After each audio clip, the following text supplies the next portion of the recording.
Not only was Burt Reynolds the quintessential 1970s and 1980s movie star, he was also the definitive macho stud of the ultimate macho era. Rocking a legendary mustache and unrivaled swagger, Reynolds shot to fame after a stint on the TV western Gunsmoke and a role in the harrowing survival drama Deliverance, then became an international superstar with films like Smokey and The Bandit. Sadly, Reynolds passed away September 6, 2018 at the age of 82 after a long battle with heart problems. Here's a look back at his almost unbelievable life and career.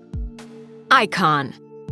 In 1972, just before his breakthrough hit Deliverance arrived in theaters, Reynolds was approached by Cosmopolitan editor Helen Gurley Brown with a shockingly revolutionary idea for the time: a male nude centerfold. All 1.6 million copies of the magazine's first printing sold out immediately, turning Reynolds and the photo into cultural touchstones that are still being parodied today. Still, Reynolds later regretted the centerfold as he felt it overshadowed the serious work he and his co-stars had done in Deliverance. He told Piers Morgan, "I think it cost some actors in Deliverance an Academy Award. I think it cost Jon Voight. I think it cost Ned Beatty, who certainly deserved an Oscar nomination. I think it hurt me, too."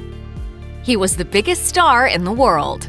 Just how big a star was Burt Reynolds? After the blockbuster success of 1977's Smokey and the Bandit, Reynolds had a string of hits that, according to CBS News, made him Hollywood's top-grossing actor each year from 1978 through 1982. Though films like Stroker Ace, The Best Little Whorehouse in Texas, and The Cannonball Run didn't fare well with critics, it didn't stop fans from flocking to the theater, giving Reynolds the ultimate last laugh.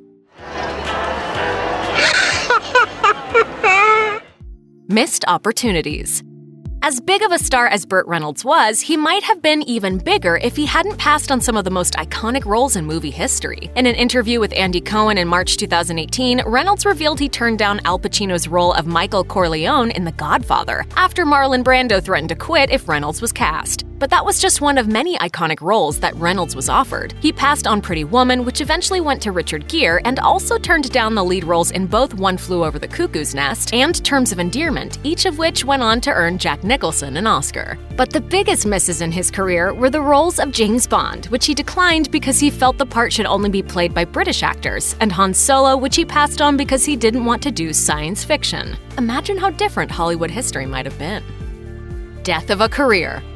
The 1984 crime dramedy City Heat didn't just kill his career, it almost literally killed Reynolds himself as well. After breaking his jaw in 4 places during an accident while filming, Reynolds was unable to eat and became addicted to painkillers. He lost a great deal of weight, leading to widespread tabloid rumors that he was actually suffering from AIDS.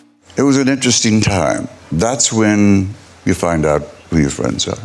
He eventually tried to quit the painkillers cold turkey, but his weakened body couldn't handle it, and he lapsed into a coma. Doctors were so concerned he wouldn't survive that they even brought in his then-wife, Lonnie Anderson, to say her final goodbyes. Reynolds ultimately did survive, but his career never fully recovered. Teacher and patron of the arts.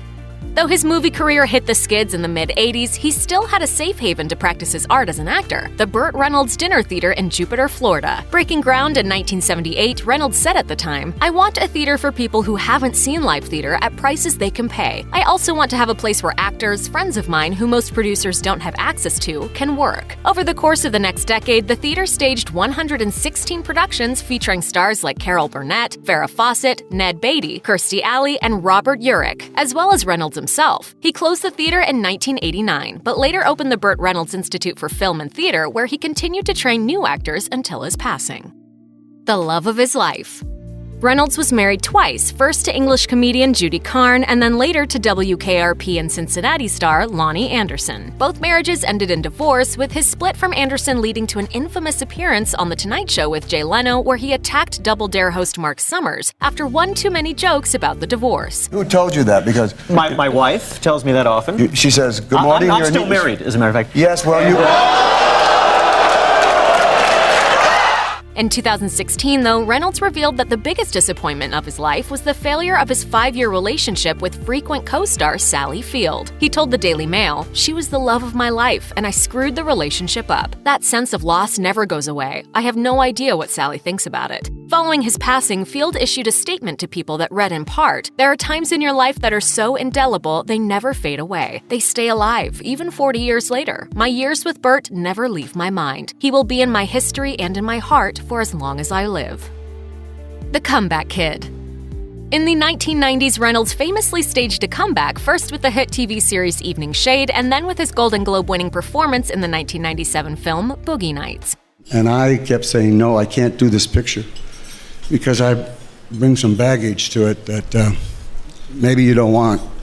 And he continued working right up until the end of his long life, appearing in dozens of projects, perhaps most affectingly in 2017's The Last Movie Star, a film about an aging movie star facing reality. Sadly, there's one final performance we won't get to see, as Reynolds had recently signed on for a supporting role in Quentin Tarantino's upcoming opus, Once Upon a Time in Hollywood, but didn't have a chance to film his scenes before passing. Ride on, Bandit.